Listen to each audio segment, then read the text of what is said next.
नमस्कार, प्रभा साक्षी देख रहे हैं आप। पेश है न्यूज रफ्तार से। प्रधानमंत्री नरेंद्र मोदी ने सोमवार को कहा कि दुनिया का सबसे बड़ा लोकतंत्र G20 समूह की मौजूदा भारतीय अध्यक्षता को केवल राजनयिक प्रसंग के तौर पर नहीं देख रहा है और इस अवसर को जन भागीदारी के ऐतिहासिक आयोजन में तब्दील किया जाएगा।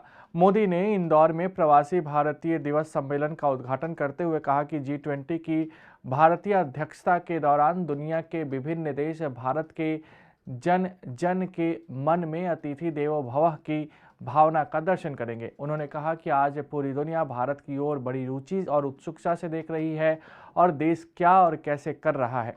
पिछले कुछ सालों में भारत ने विकास की जो गति प्राप्त की है और जो उपलब्धियां हासिल की है वे असाधारण और अभूतपूर्व है।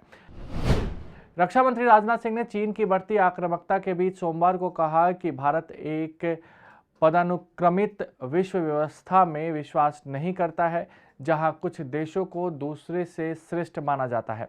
उन्होंने कहा कि अन्य देशों के साथ भारत के संबंध सार्वभौम समानता और पारस्परिक सम्मान पर आधारित है। आगामी एयरो इंडिया प्रदर्शनी के सिलसिले में राजदूतों के गोलमेज सम्मेलन को संबोधित करते हुए सिंह ने कहा कि भारत के अंतर्राष्ट्रीय संबंध मानवीय समानता और गरिमा के मूल तत्व द्वारा निर्देशित हैं।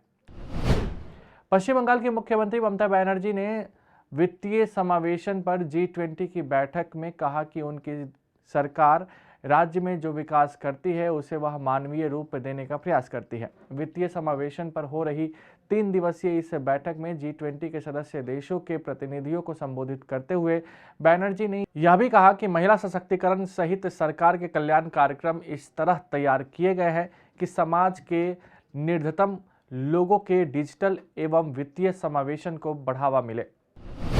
कांग्रेस ने कहा कि उत्तराखंड में जोशीमठ में जमीन धंसने की त्रासदी को केंद्र सरकार को राष्ट्रीय आपदा घोषित करना चाहिए तथा रेलवे एवं अन्य परियोजनाओं के कार्यों को उचित अध्ययन के बाद ही चरणबद्ध तरीके से आगे बढ़ाने की मंजूरी प्रदान करनी चाहिए। पार्टी के मीडिया एवं प्रचार प्रमुख पवन खेड़ा ने यह आरोप लगाया कि जोशीमठ की त्रासदी की खबरें पहले से आ रही थी, लेकिन प्रधानमंत्री नरेंद्र मोदी और केंद्र तथा उत्तराखंड की डबल इंजन की सरकार बहुत देर से जागी। बंबई उच्च न्यायालय ने ICICI बैंक की पूर्व कार्यकारी अधिकारी एवं प्रबंध निदेशक चंदा कोचर और उनके पति दीपक कोचर को ऋण धोखाधड़ी के एक मामले में सोमवार को अंतरिम जमानत दे दी। अदालत ने गिरफ्तारी लापरवाही और बिना सोचे समझे करने के लिए CBI से भी नाराजगी जताई है। उच्चतम न्यायालय ने धर्मांतरण को गंभीर मुद्दा बताते हुए सोमवार को कहा कि इसे राजनीतिक रंग नहीं दिया जाना चाहिए। न्यायालय ने छलपूर्ण धर्मांतरण को रोकने के लिए केंद्र और राज्यों को कड़ी कार्रवाई करने का निर्देश देने का आग्रह करने वाली याचिका पर अटॉर्नी जनरल R वेंकटरमणी की मदद मांगी। पंजाब में लोगों की लक्षित हत्या करने, आतंकवादी गतिविधियों के लिए धन देने और जबरन वसूली में शामिल रहे कनाडा में रहने वाले अर्शदीप सिंह गिल को सोमवार को सरकार ने आतंकवादी घोषित किया है।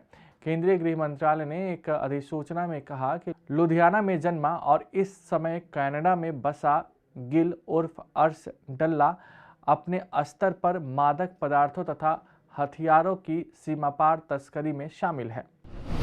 घरेलू शेयर बाजारों में पिछले 3 दिन से जारी गिरावट पर सोमवार को विराम लगा और BSE सेंसेक्स में 847 अंक का उछाल आया। वैश्विक बाजारों में सकारात्मक रुख और रिलायंस इंडस्ट्री तथा सूचना प्रौद्योगिकी की शेयरों में लिवाली से बाजार को समर्थन मिला।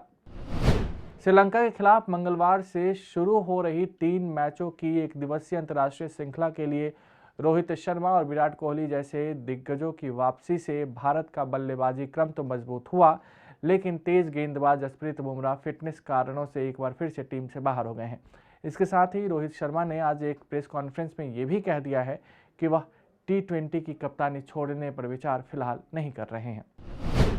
ब्राजील के पूर्व राष्ट्रपति जायर बोल्सोनारो के समर्थकों ने रविवार को राजधानी में उच्चतम न्यायालय, राष्ट्रपति भवन और अन्य स्थानों पर धावा बोला। इन हमलों की प्रधानमंत्री नरेंद्र मोदी सहित कई वैश्विक नेताओं ने निंदा की है।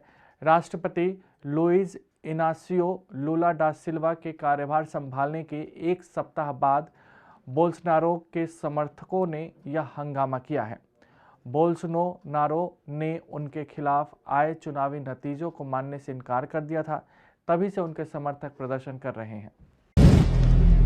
अगर आप भी लेना चाहते हैं देश दुनिया की तमाम जानकारी तो आज ही सब्सक्राइब करें हमारे चैनल को।